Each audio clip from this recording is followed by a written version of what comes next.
Thank you for standing, folks. Please be seated.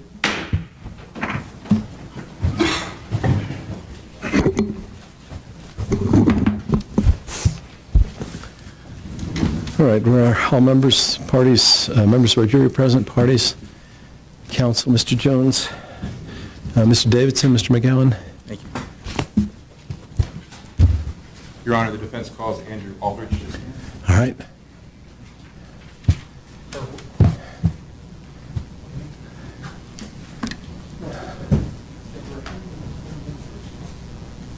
You solemnly swear or affirm under penalty of perjury, the testimony you're about to give will be the truth, the whole truth, and nothing but the truth, so help you God, or do you so affirm? This way.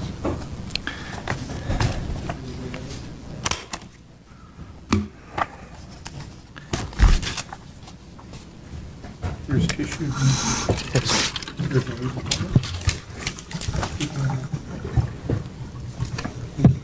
Thanks. Good afternoon, Doctor. Good afternoon. Could you please introduce yourself to the jury? Sure. Andrew J. Aldridge. You're a physician. I am. Where do you practice at? Flagstaff Surgical Associates. And in what field do you practice? I do general surgery and trauma. Could you very just briefly describe your training to the jury? Sure. I trained down at the University of Arizona. I went to medical school and residency down there. Medical school is 4 years. Residency is a 5-year program, training in general and surgery and trauma. And then I've been in Flagstaff since 2002. On October of last year, excuse me, of 2015, between October 8th and October 9th, were you involved in the care of a patient by the name of Nicholas Peering? I was. Were you actually the admitting physician in that case? I was. Was Dr. Ray involved in his care when he first presented in the emergency department? Yes, sir.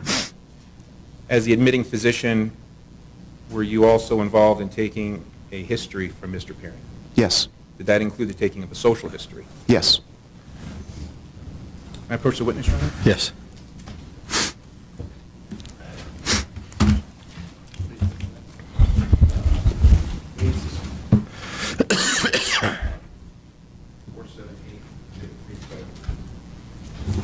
Doctor, I want to hand you what's been marked for identification, Exhibit 370. Do you recognize that document? Yes, I do. What is that, sir? This is a history and physical examination. Does that include a report regarding the information that was provided by Mr. Peering when you inquired into his social history? Yes. And what information did he provide to you? What it says is that the patient does not smoke or does smoke cigarettes. He denies use of drugs. He was drinking alcohol tonight. He's a student at NAU. He's from Chandler, Arizona. He denied use of drugs. He denies use of drugs, yes. And Doctor, you're here today pursuant to a subpoena that you received from the defense. Is that correct? I believe so. Thank you, Doctor. Cross. Good afternoon, Doctor. Afternoon. So in the social history, I note, I think I have the same copy where it says he denies use of drugs, he was drinking alcohol tonight. That's not in quotes, is it? No, sir. Okay, do you know if that's a direct quote or if any of that was a direct, what he said directly to you? No, you know, the social history can be derived from the patient. It can be derived from the medical record. So there is, you know, in this far away, I don't remember specifically if I got that history directly from him or if I spoke to Dr. Ray or got it from the medical record. Okay. Sometimes those things are put on the trauma flow sheet because when we have a trauma, we take the history once and sometimes those are written down. Right. Okay. And suffice it to say, that was not your primary concern at this point with Correct. this patient? Okay. So when it says he denies use of drugs, do you know if that was he denied using drugs that day or ever? In context, the way I would normally do this is that would mean he doesn't use drugs. Okay, but he specifically indicated that he was drinking that night. Correct. Okay. Do you know if he said that he wasn't using drugs that night? I can't recall. Okay. Do you recall the exact question you asked him? No. All right, thank you. Sorry. That's all I have. You're right. Very briefly, Doctor. Obviously, this was about a year and a half ago, and as you sit here, I assume you can't recall whether that was information provided directly by the patient or if you obtained it from his chart, correct? Correct. If hypothetically Mr. Peering had provided different information to Dr. Ray in the ER and acknowledged use of marijuana, would that not suggest that that information appearing in your report came directly from the patient? You know, I don't know. It could be derived from several different sources. And I can tell you I wasn't in the trauma bay when Nicholas arrived. I was called in by Dr. Berger as his backup, and so it's possible that that information was already taken, and I didn't ask him that question directly. I can't recall. If that information was previously taken and you incorporated that into your note, that prior indication in the chart would be in the social history of another physician who was previously involved in the patient's care, correct? Either another physician, or sometimes what happens is we, in the room, take an entire history and physical examination, and we say out loud, you know, parts of the physical examination, parts of the history, and then it's scribed by somebody in the trauma bay, and then we can all use that record so that we're not having to ask the patient 5 different times from 5 different physicians. But if the existing record at the point of your history indicated that the patient acknowledged use of marijuana, your report would suggest that new information was provided by the patient, correct? Yes, if I was aware of that, I would put that in there. Thank you. I'll turn to members of our jury and see if they have any questions for Dr. Aldridge. Does not appear that they do. Can this witness be excused? Yes, sir. Doctor, thank you for your testimony. You are excused.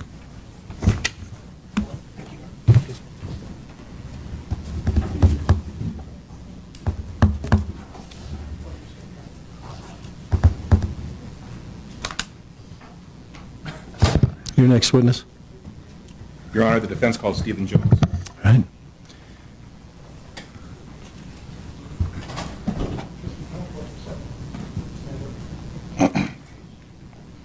Solemnly swear or affirm under penalty of perjury, the testimony you're about to give will be the truth, the whole truth, and nothing but the truth, so help you God, or do you so affirm?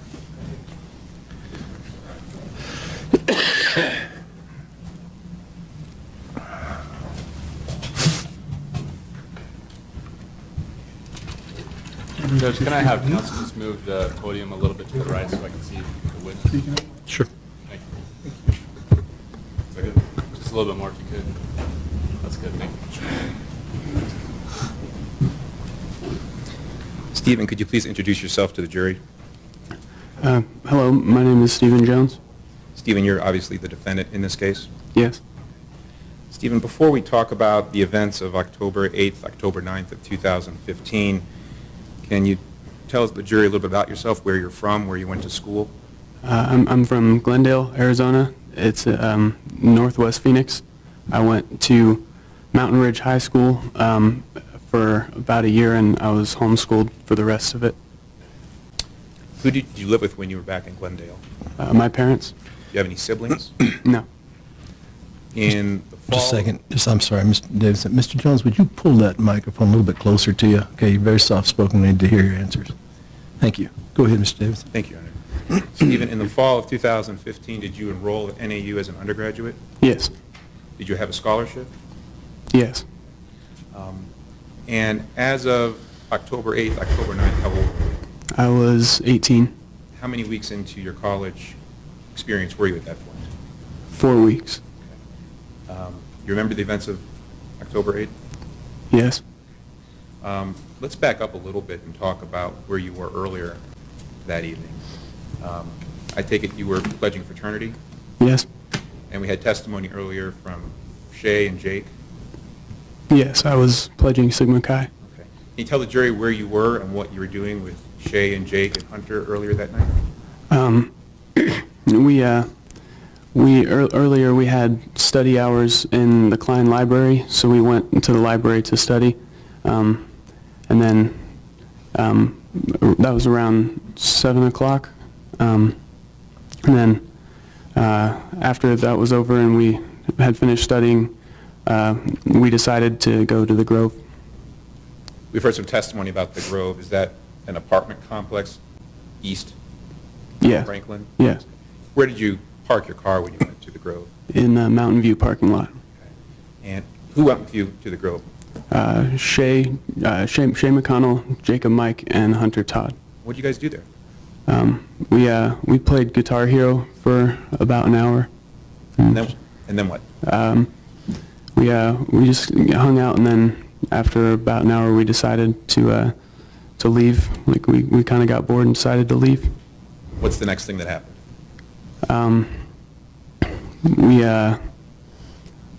We walked out downstairs because we were on the 5th floor of the Grove, and we walked downstairs. And I was talking to Jake because he had just finished up a call with his girlfriend, and then we started walking back toward Mountain View. What, if anything, did you notice as you approached Mountain View? Nothing in particular, just down Franklin Avenue. There was a lot of noise and a lot of parties going on in the apartments there. At some point, were you unable to locate Hunter? Yes, yeah. About halfway back to my car, we lost track of Hunter. We couldn't find where he was. So what happens from that point forward? We start texting him, like trying to figure out where he is, and then we decided to stop and try to call him and get him on the phone because we didn't want to just leave without him.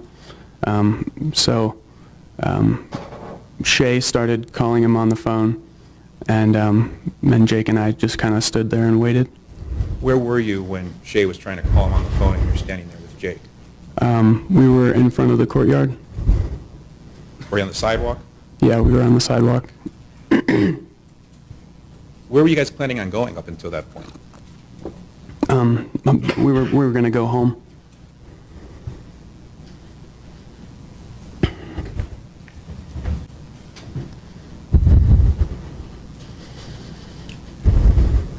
And then what happens as you're standing in front of the courtyard with Jake and Shay? Shay's on the phone trying to call Hunter, and then Jake and I are there talking, and then we realized that we're not going to get Hunter on the phone, so we decided to just go back toward Mountain View, go into Mountain View and hang out there and wait for him. So we started walking across the street. What's the next thing you remember? It was, I heard a commotion behind me, like it was pretty quiet outside, and then all of a sudden there was like a whole lot of voices, and then I turned around and there was just a whole bunch of people, a whole bunch of dudes, and they were screaming and yelling and stuff, and next thing I know, I just got punched. Where were you punched? In the mouth. How hard were you punched? It just rocked my world, like just really hard. Were you expecting that to happen? Not at all. Had you done anything physically or verbally to provoke that? Not at all. Is it something that you think could fairly be described as a sucker punch? Yes. Did the punch cause you any problems with your vision? Yeah, it knocked my glasses off, and then as I kind of fell, my everything went dark, went black, and then everything went white, like a flash of white, and then I slowly started to regain my vision. What's the very next thing you remember? I felt someone behind me. I caught myself on my hands when I fell, and then as I was getting back up, I felt someone behind me try to grab the back of my shirt, and I started running toward Mountain View. Do you hear anything while this is going on? Yeah. Describe it for the jury, please. So from the beginning, as soon as they came out and started screaming, they were saying stuff like, what the fuck are you doing here? Get the fuck off my porch, you faggot. Go back to the freshman dorms. You don't fucking belong here. I'll fuck you up, you pussy, stuff like that. And then when I was running, they were saying stuff like, get the fuck back here. What the fuck are you scared of? Stuff like that. Did you make it to Mountain View? No. What happened? I started running toward Mountain View, and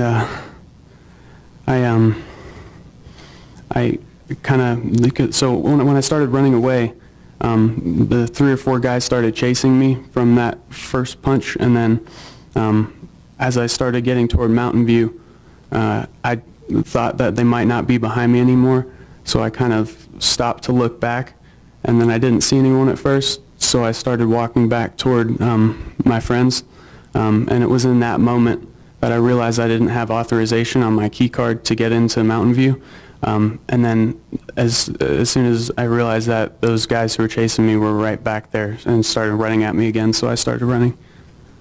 Throughout the trial, we sort of used the term Mountain View to describe both the parking lot and the dormitory directly adjacent to it. Yeah. When you're saying you ran to Mountain View, which of those two things are you referring to? I was running on that service drive, the concrete service drive on the edge of the parking lot, toward the main entrance to Mountain View. Why were you running to Mountain View? Because that was where the active members of Sigma Chi were, and I figured, you know, if I could just get inside to safety, then they could probably protect me. What's the very next thing you remember after realizing that your key card wouldn't allow you to access through that door? I kind of panicked. I was really scared, and I was freaking out. And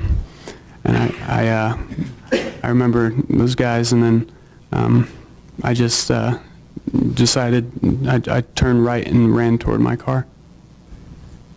How fast did you run towards your car? As fast as I could. What happened as you're running towards your car? They're still chasing me at that point, and you know, saying all kinds of stuff, and then I reached in my back left pocket, which was where my electronic key fob was for the door in my car. So I started frantically mashing all the buttons on the key fob to try to get it unlocked, and then it unlocked and the car alarm went off for a second and then turned back off, and I got to the car. You said they were saying all kinds of stuff. Do you recall specifically what was being said? You know, I'll fucking kill you, pussy, stuff like that. Why were you running to your car at that point? Because I couldn't get into Mountain View. What happens once you get to your car? I sit in the driver's seat, and they're right behind me, and I'm panicking, and I know they could be on me at any second. So I start frantically looking for my keys, because my key fob is separate from my keys, and I usually keep my key fob in my back left pocket, but I didn't know where my keys to start the car were, so I started frantically looking, and then I realized that I wasn't going to be able to find them before those guys were on top of me. What's the very next thing you remember? I realized that, you know, I didn't have my glasses, and I couldn't really see, and my legs were shaking, and I was, you know, panicked, and I realized, oh my God, you know, I have to do something, so I got the gun out of my glove box. What's the next thing that happens, Stephen? When I get the gun, I instinctively chamber it around, and I yelled as loud as I possibly could, "Don't fucking move, I have a gun, get on the ground." Where were you when you yelled that out? In the driver's seat. What's the next thing you remember happening? Then I turn around and I look, and those guys who were chasing me were, you know, over there, and I yelled it again, and I said, "Get on the ground, don't fucking move, I have a gun." What happens next? I couldn't really see too well, so I turned the flashlight on, and I got out of the car, and I kind of saw them over there, and I moved toward them, and I said it again as loud as I could, "Don't fucking move, I have a gun, get down." When you say them, who are you referring to? The guys who were chasing me. How did they respond to you? The one on the right, he said, "I'll fucking kill you." And then the one on the left called me a pussy or something. And then they charged at me. And then at the last second, the one on the right lunged toward me. how far apart you were from these two guys at that point? It seemed at the time 5 or 10 feet. And what did you observe specifically as you say he lunges at you? His hands were up like this, and they were running as fast as they could, full force, looking me dead in the eye, straight down this like a rock slope. And then at the last second, he moved forward like off his back foot. And then what's the very next thing that you remember? I fired my gun. What was going through your mind when you fired the gun, Steve? I knew that if I waited even another split second, I would get seriously hurt or die because they were right there on top of me. What happened when you fired? Yeah. The one on the right went down, and then I swiveled toward the left, and then the one on the left went down as well. You fired shots at both of them. Yes. They both go down. Yes. What's the very next thing that you do?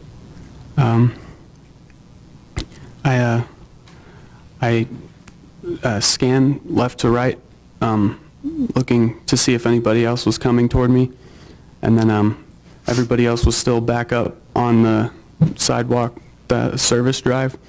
So I tucked the gun in the back of my waistband, and I ran over to the one on the right to try to give first aid, because I'm first aid certified, so I went over to try to treat his wounds. Is that the individual you later come to know as Colin Brew? Yes. And what happens as you're kneeling down trying to give aid to Mr. Brew? I kneeled down next to him, and I propped his head up, and I noticed blood like around this area, so I started applying direct pressure, and then as soon as I did that, there was another guy right there next to him, and he goes, "What the fuck is wrong with you, you psycho?" And he pushes me backwards. You fall backwards? A little bit, yeah. And then what happens? As soon as he pushed me, someone from behind me ran up and tried to grab the gun from my waistband. And then as soon as that happened, all the rest of them kind of just piled on top of me. And so I reached as quickly as I could behind my back and got my hand on the gun, and I pushed it downward into my pants as hard as I possibly could. And he was tugging back on it. And then the rest of them, they were, kicking and punching and wailing. And one guy was stomping on my stomach, and they were screaming, "You shot my friend, you fucking psycho! And, I'll fuck you up. I'll fucking kill you. And then the one behind me still had his hand on the gun. So, yeah, that's what happened. What's going through your mind as all this is happening? I was screaming as loud as I could, "Help, help," like a really high, loud scream. Like, I thought they were going to get my gun and kill me with it. The next thing you remember? I held on for my life, and I just, it was getting increasingly desperate. I realized I wasn't going to be able to hold them off forever, because there was like 4 or 5 of them, and they were kicking, it's like one of them was still pulling on the gun, and I was getting kicked and punched, and I just knew that I wasn't going to be able to break free, so I pulled the gun upward out of my pants. What did you do with it? I fired in the air to try to get them to run away. Were you trying to hit anybody? No. Were you able to fire rounds? Yes. What's the next thing you remember? As soon as the gun came out, I remember the guy who was trying to get it, he just immediately let go of it, and I never really saw what happened to him. And then the ones who were in a circle in front of me that I could see, they all kind of turned away like this, and then yeah. What's the next thing you remember after you see the people turning away from you? after I broke free, I stood up and backed away toward the corner of that parking lot by the rock slope to try to get the like the high ground so I could see better and see if anybody was coming at me. Were you approached by someone? Yes. Describe that for the jury, please. It was a shorter guy with I think it might have been a flannel t-shirt or a flannel button-up, and he came running up this side toward along that fence by the soccer field, I think it is, and he reached behind me and tried to put his hand on the gun again. Was he someone that you recognized from earlier? Yes. Where did you recognize him from? From that corner trying to get the gun the second time. And then what happens as he approaches you the second time as you're standing over on the dirt hill? I had the gun behind my back like this to try to guard it, and then I was kind of facing toward the parking lot, and he came up from the fence, so it was my left, and I looked at him, and then I kind of went to bring the gun forward, and then he just turned around and ran away, so I put it back behind my back. What happens after that, Steve?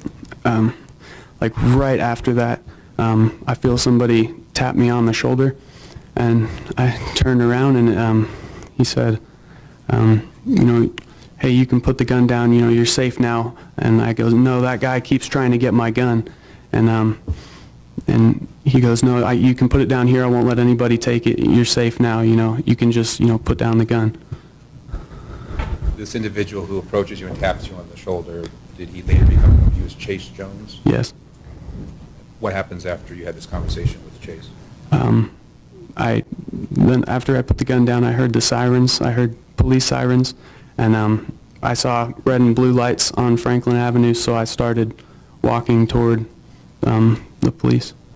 What was going through your mind as you heard the sirens and you walked towards the police? I was really relieved. I thought, oh my God, I'm safe now. Like the cops are here. I can just go to them and it's all over. It's perfect. They can protect me. What happens as you approach the police? The officer in that car opened the door, and he had a rifle pointed at me, and I had my hands up like this, and my face was bleeding, and he goes, "Where's the shooter? Where's the shooter?" And I said, I'm the shooter. And he goes, "Where's the shooter?" I said, "I'm the shooter," and then he arrested me. Was that Officer Park? Yes. Does Officer Park put you in the back of his car? Yes. Are you there for some period of time? Yes. What happens after that, Steve? When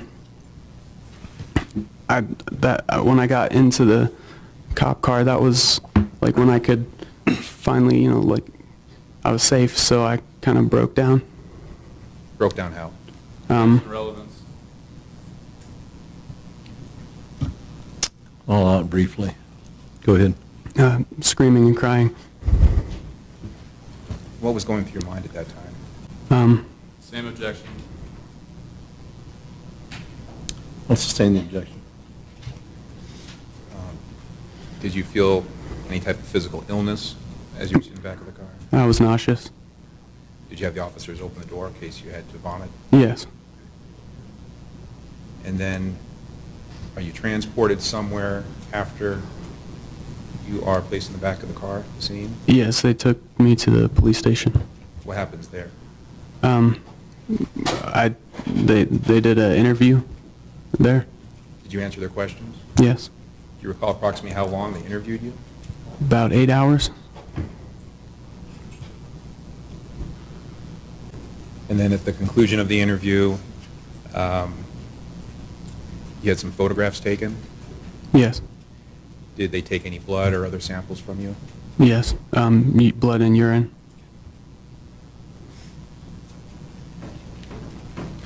Let me go back through the incident and ask you some specific questions to clarify some things, if I could. Okay. Now, when you had first parked your car at the Mountain View lot earlier that night Yes. and walked to the Grove, did you have occasion to walk in front of the courtyard? Yes.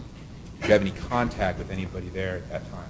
There was somebody out in front of the courtyard when we were walking toward the Grove that I recognized from my dorm hall, and I knew I think his name was Davis. I knew he was a Delta Chi, so I kind of I stopped to say hi, what's up. As you return later on in the night after you're at the Grove and you approach the courtyard, are you able to hear or get an idea based on what you hear of what's going on inside? The door was shut and the blinds were closed, so it was like muffled music, like the bass reverberations, and you could hear yelling and partying inside. Did you know, either based on your interaction with this kid from your dorm or something else that happened, that there were a lot of Delta Chi members at that party? Yeah, on the way up to the Grove, we kind of chit-chatted about who I met there, and we kind of just figured it was a Delta Chi house. What did you know about the Delta Chi's at that point? And relevance? Goes to a state of mind, Your Honor. Again, relevance. Approach, please.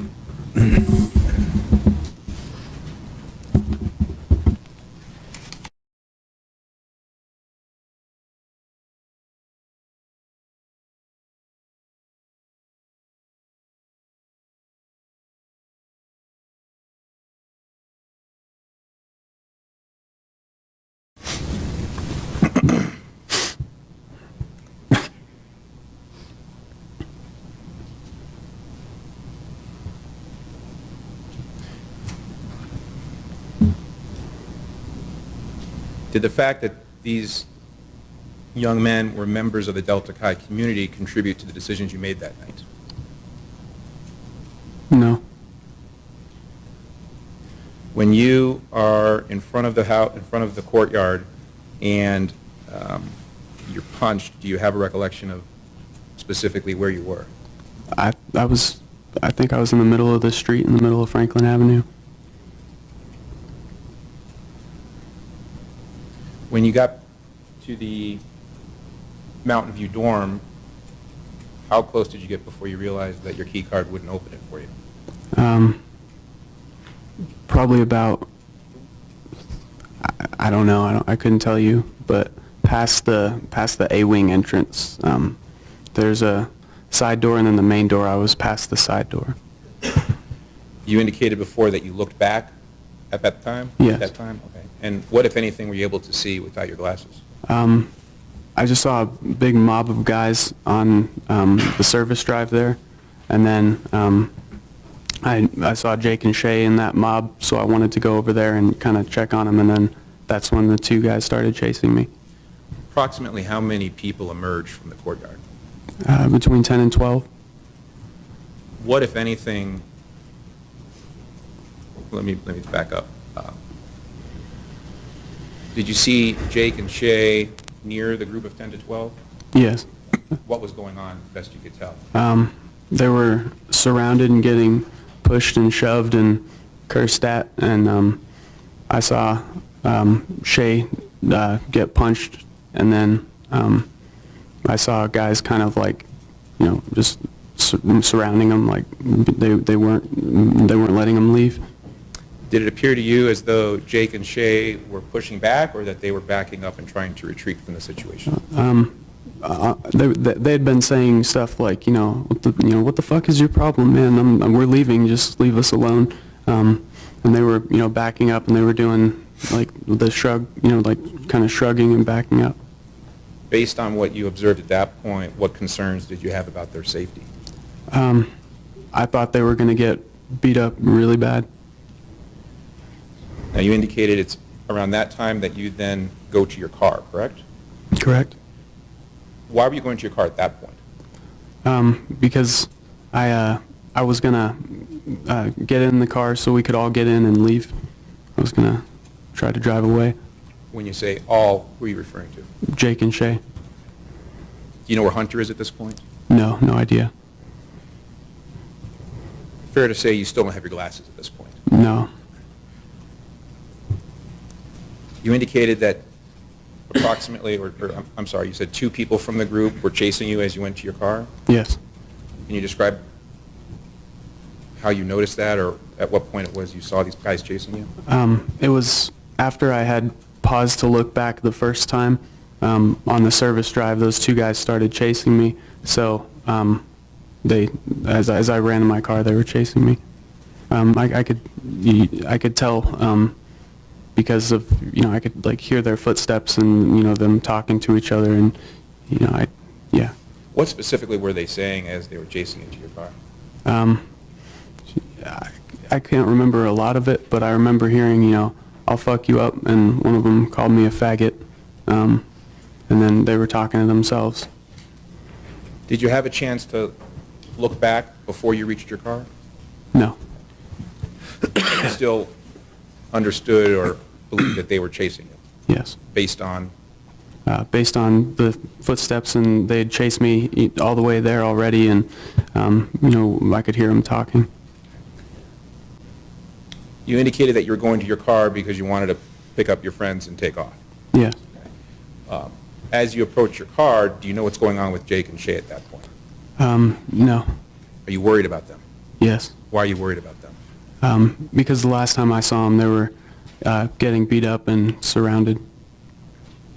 So you talked earlier about the fact that you have a key fob and a key. Could you explain that to the jury a little bit?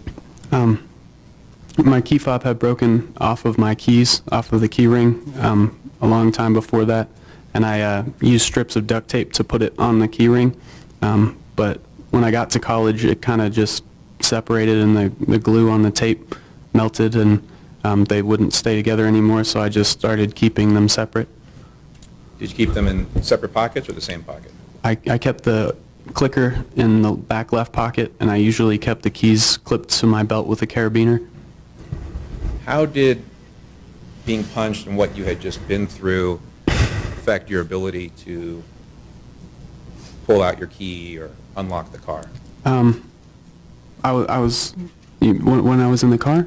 As you approached the car? Oh, I just couldn't, my hands were kind of shaking, and I didn't have fine motor control, so I just started mashing all the buttons on the clicker in the hopes that it would unlock the car.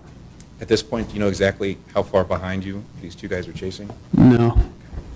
And then as you mash the buttons on the key fob, the door unlocks? Yes. I gather you approach your car from the driver's side? Yes. And then what happens when you enter the car? As soon as I get in, I fly into the seat, and I start frantically looking for my keys everywhere I can. I was patting my pockets, and I was looking all around, shirt, whatever.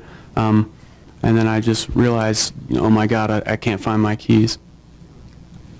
Fair to say you didn't reach for your pistol when you first got in the car? No. And then once you realize that it's going to be difficult to get your keys to start the car, what's your next step? I panicked, like I just freaked out, and I thought to myself, oh my God, I need to get my gun. Now at this point, had you yet looked back to see if these two guys are still chasing you or how far away they are? No, I just knew they were right behind me, and I only had seconds. From where in your car do you recover the pistol? The glove box? Was it locked? No. You open up the glove box, and then you take out the pistol. Yes. As you're taking out the pistol, do you say anything? Do you yell anything? Yeah, I yelled, don't fucking move, get on the ground, I have a gun. Which way are you facing as you say those things while grabbing your pistol? Toward the passenger side. And then what happens next? And then I turn around and look out the door. So you turn to the left? Yes. Okay. And then what do you see at that very moment? I saw those two guys who were chasing me. Do you have a recollection looking back as to how far they seemed at that point? Maybe 10 or 15 feet. And then you get out of the car at that point? Yes. Okay. And walk me through exactly what happens at that point. So I was looking to my left in the passenger seat, and I couldn't really see too well. I could just see like two dark figures because I didn't have my glasses, and they started walking toward me. I think they heard me yell something, and they started walking toward me. And then I couldn't really see, so I turned on the flashlight, and I stepped out of the car to see. Why'd you turn the flashlight on? So I could see better. Was there any other reason you turned on the flashlight? No. At that point, did you think that you were going to have to shoot your gun? Did you make the decision to shoot your gun at this point? No. Okay. And you indicated they were walking in your direction? Yes. Are you walking towards them? Yes. Okay. And then what happens? And then I say it again. I said, "Don't fucking move. Get on the ground. I have a gun." And they kind of,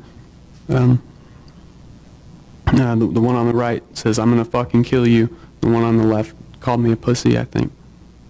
This all happens around the same time? Yes. Okay. And then what's the very next thing that happens? And then they charged straight at me with their fists like this, as fast as they could, looking me dead in the eye.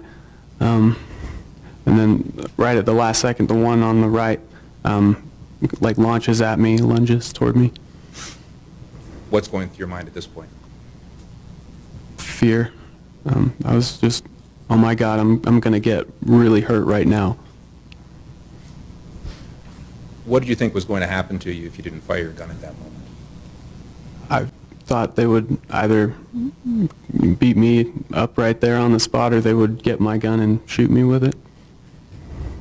Do you know where Jake or Shay are at this point? They were back in, I assume they were back in the mob of guys on the service drive.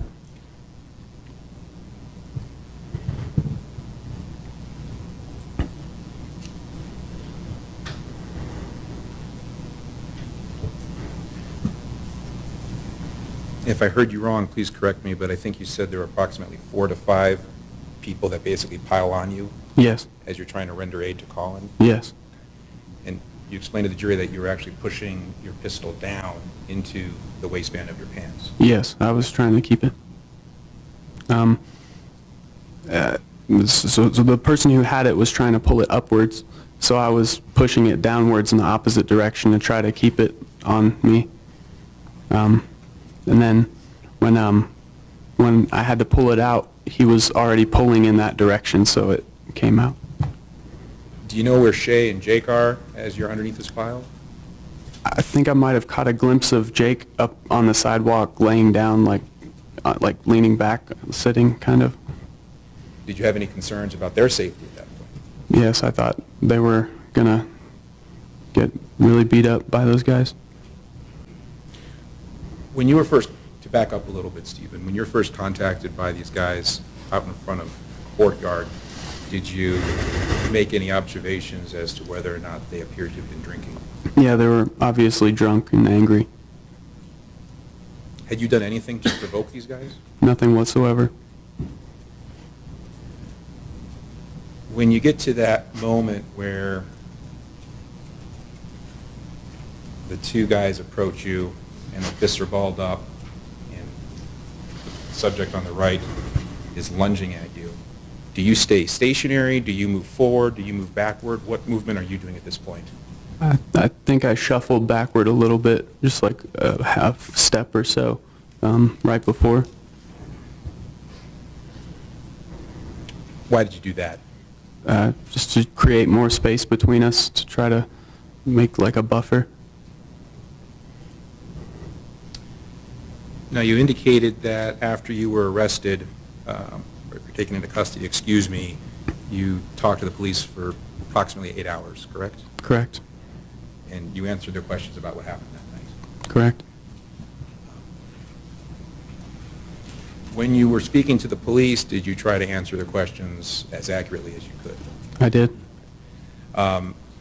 Through the course of this case, have you come to realize that some of the distances and locations that you may have specified for the police may have been a bit inaccurate? I have. Do you have any reason to dispute that there's approximately 90 feet between where your Mustang was parked and where the shooting occurred? No, I do not. Did it seem like 90 feet that night? No, not at the time. Describe what it seemed like that night. It seemed like a handful of steps. As I was walking toward my friends, it just seemed like a handful of steps. When you came out of your car and you encounter these two individuals,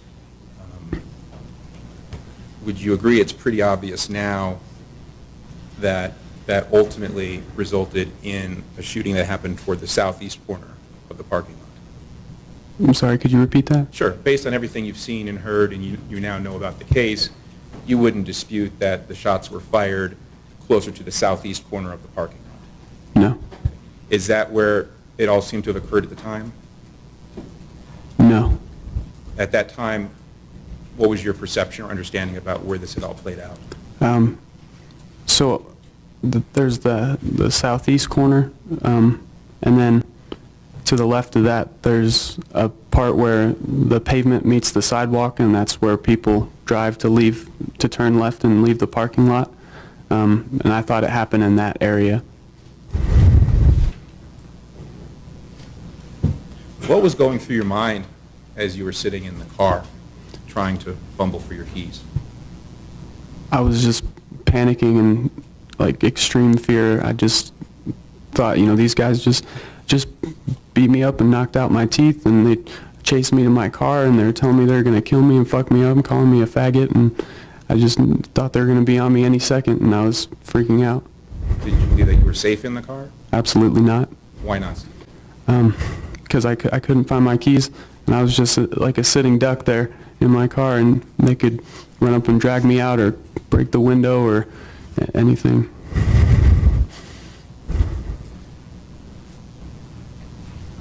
When you removed the pistol from your glove box, were you planning on shooting somebody? Absolutely not. When you exited the car and you're announcing that you have a gun and you're telling them to back up or get on the ground, whatever it is you said, were you planning on shooting somebody at that point? No. At any time prior to this subject lunging at you while the two individuals have balled fists, did you plan on shooting anybody? No.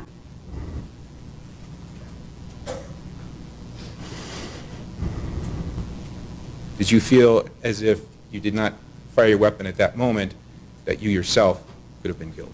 I knew that if I didn't fire right then, I would get seriously hurt or die. There was no doubt in my mind. At any point, Stephen, during your encounter with this group of 10 to 12 guys, did you see anybody holding something in their hand? In the very beginning, when they all came out of the house, someone was holding a beer bottle, and I thought I saw them swinging it, or it might have been a rock or something.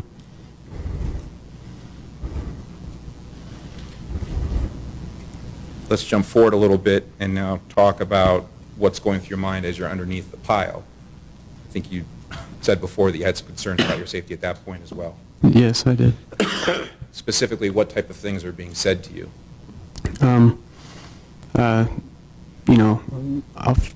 The same kind of stuff as before. One guy, the guy who was stomping on my stomach, he said, "You just shot my friend. What the fuck is wrong with you?"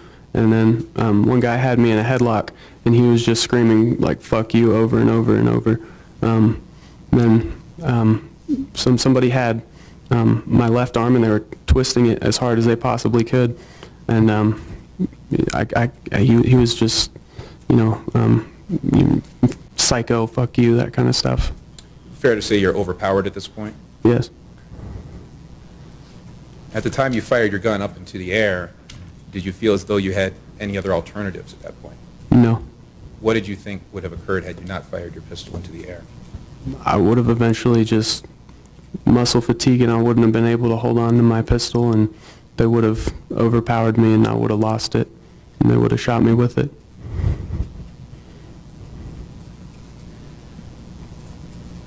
When you fired the pistol from underneath the pile, did you at any time specifically point the gun at any particular person? No. In fact, you tried to point the gun straight up in the air so that nobody would be hit, correct? I was trying to fire in the air to get him to run away.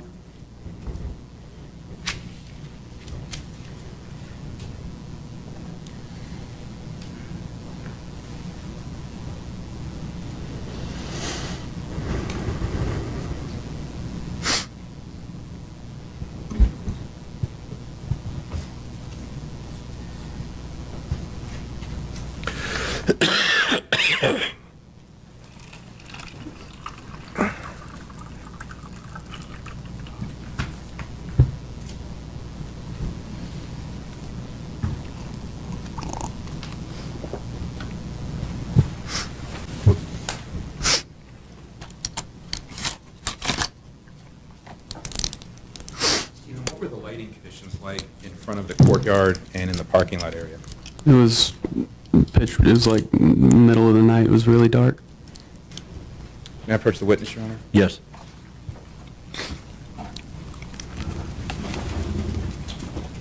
Stephen, I'm handing you exhibits 441, 442, 443, and 447. Do you recognize what these photographs depict? Yes. Can you describe it for the jury? Do you want me to do them in order? Just generally, what do the four of them depict? The service drive and Mountain View, and then the street, Franklin Street in front of the courtyard. Do those pictures appear to be taken during daylight hours or nighttime hours? Nighttime. Do those pictures appear to reflect lighting conditions as they existed at that time? Yes. Your Honor, I move to admit 441, 442, 443, 447. No objection. 441, 42, 43, and 47 are admitted.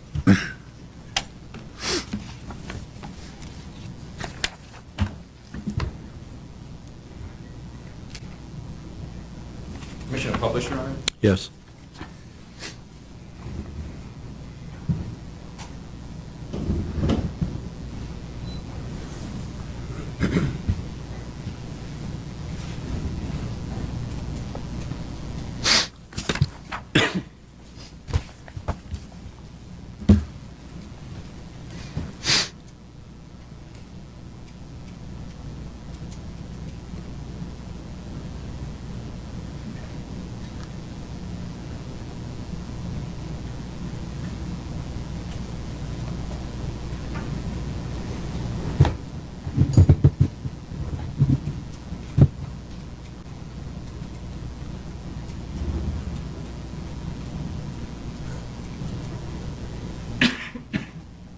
As the machine heats up and the picture gets brighter, Stephen, let me know if at some point you're able to recognize what it is we're looking at. Okay.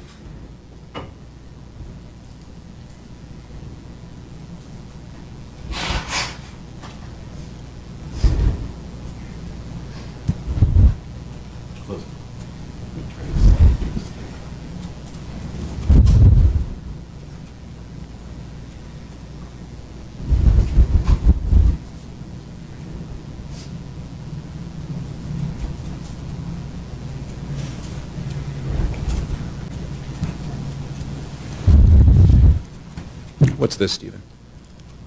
It looks like Franklin Avenue in front of the courtyard. Is this what it usually looks like at night? Yes, I think so. Next picture, please. Are you able to make this out? Yes, that's the service drive in front of Mountain View Hall. Does there appear to be a flashlight that was used when this picture was taken? Yeah, it's right there in the middle. Is this what the lighting conditions look like as you looked into the parking lot on October 8th? It was darker. Next picture, please. Are you able to make that out? That's the service drive in front of Mountain View. I'll ask you the same questions about the lighting conditions as they compare to October 8th. No, it was darker. Does there appear to have been a flash that was used with this camera? Yeah. Yes.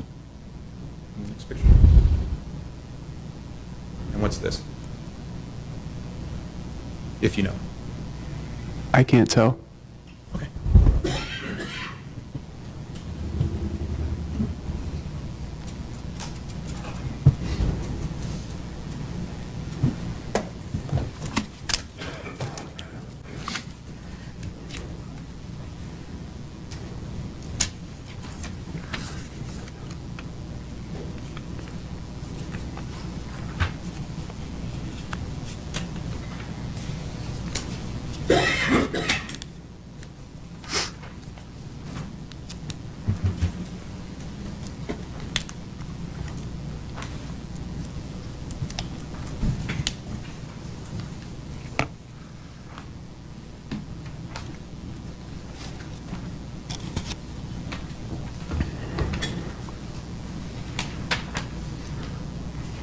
Judge, can we approach? Yes.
.420 and 424. 420 is the only full body shot, Your Honor, that I think it gives the jury the opportunity to see what he looked like on that evening, how he was dressed, and what his general appearance was. It shows the overall appearance of this person at that time. There's been nothing else admitted. No other photographs, I believe, that depict the entire person.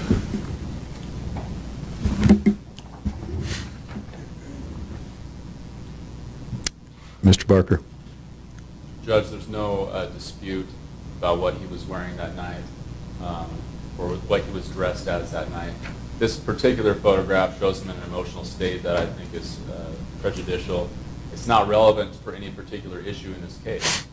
If he wants to show specific injury photos, then the state's not going to object, but that one does not show any of those. All right. 420 is not going to be admitted. 424, face, Clearly shows the injury to his mouth. position. It's cumulative. We already have a photo of his injury to his mouth. That was admitted. Your Honor, the other photo was taken from the back of the patrol car. We have red and blue lights flashing. It's of poor quality. 424 will be admitted.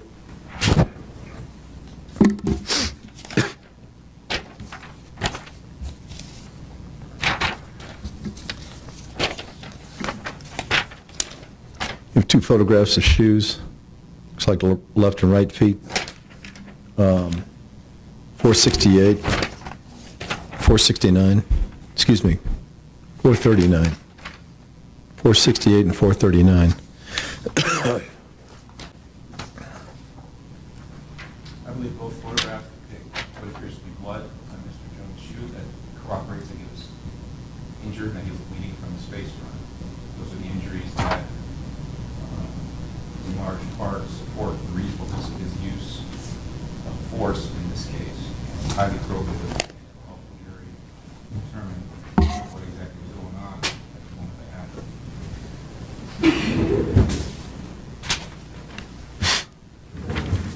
And I object as to relevance, and it's frankly unknown where that blood came from. We're not disputing that he was punched in the face and that he was bleeding from the mouth. That's not a dispute. Those photos of the shoes don't corroborate anything about that.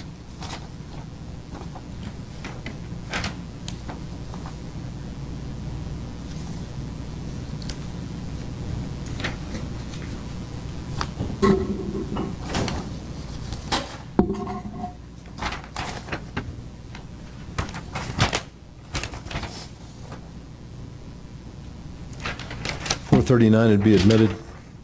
468 will not be admitted.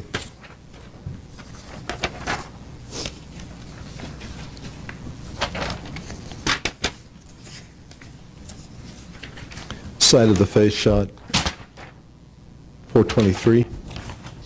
Yes. Yeah, that depicts the injury to his left temple that is not nearly as visible from the frontal face shot.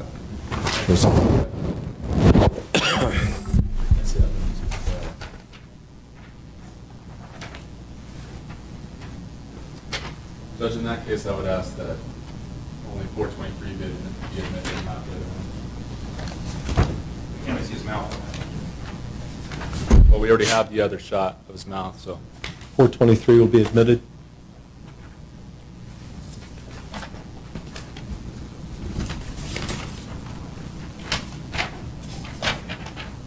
The scalp. What's the relevance on this one? Your Honor, it shows a abrasion or a contusion behind Mr. Jones' right ear. 432? Okay. Show me what, come up here and show me what you're talking about. Are you talking, because is this here, or are you talking about this here? I'm talking about this here, but I also believe Mr. Jones testified that this is the location of the bump on his head, notwithstanding that you can't see the bump on the picture, the location of the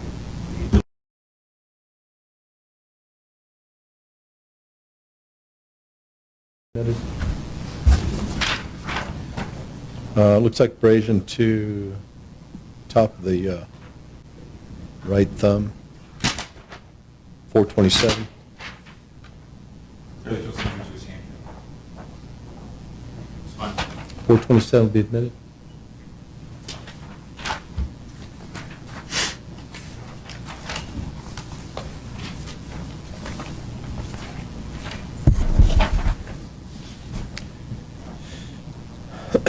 Left knee. It shows that his knee is scuffed up, Your Honor, is consistent with Mr. Jones' testimony about kneeling down, being able to through, and being underneath the dog pile. Left knee, and I should say right knee, I guess. You want to take a look at this? Okay, can I see it? Yeah, let's take a look.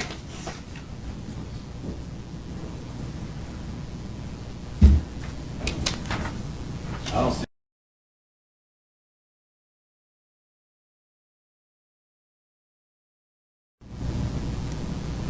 As you can clearly see on 426, he has some white area on the lateral aspect.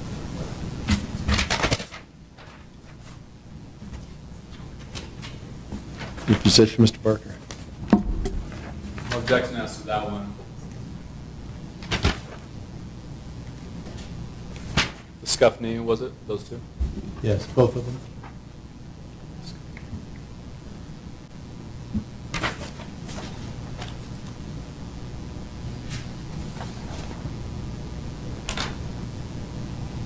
Further argument? Which one, Judge? 436, 437? Are those the scuff? No. 436, 437 will be admitted.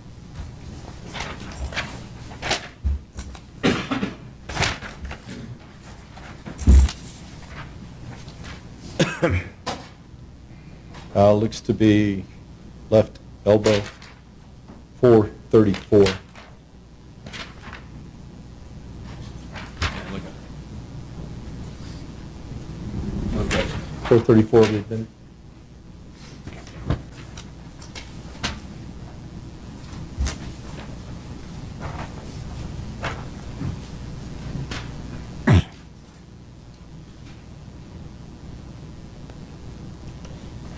Um, 461 looks to be the top forearm, left forearm. You see this? I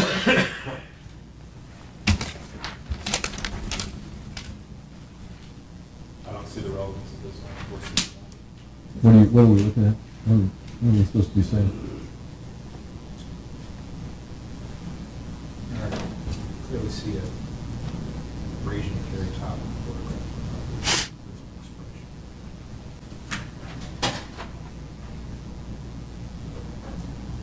I honestly, I don't have an objection to 461, if the defense wants to argue that. 461 will be admitted.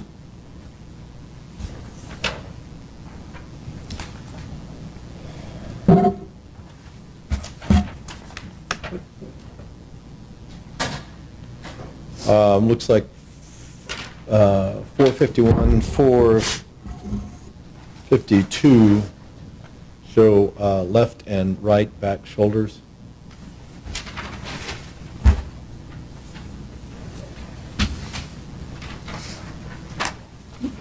No objection. 451, 452 will be admitted.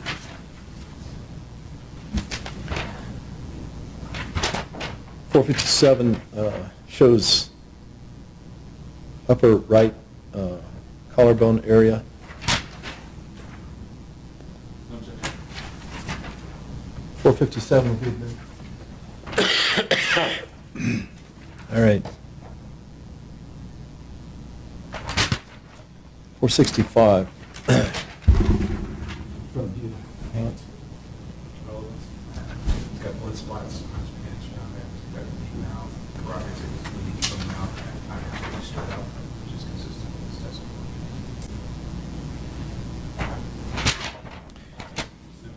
All right. 465 will be admitted. T-shirt? Well, I don't, I guess I'm not seeing what you're seeing. I see a red spot over the sternum area.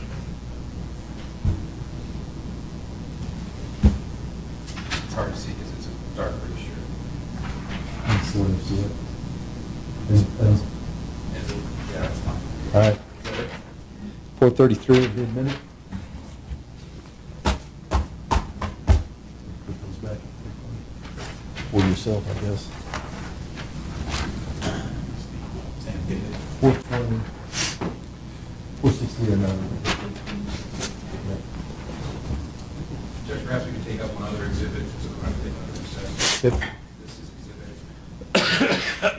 470, enlargement of diagram that was created here in court by the medical examiner. It's been scaled up to 67 and a half inches, the exact measurement to which the medical examiner testified was the height of the decedent. I would like to get this just to juxtapose it next to Mr. Jones, and the jury will have an opportunity to see the size comparison. What exhibit is that? 470.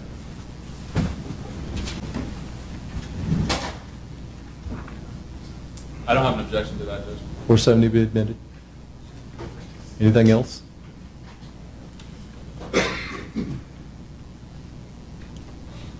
I just want to make an offer of proof with regard to the line of questioning concerning Mr. Jones' knowledge as to the reputation of the Delta Chi members, because I do believe that it's relevant to the reasonableness of his use of force. I'll let you make your record. Thank Mr. you. Davidson, go ahead. I'll be brief.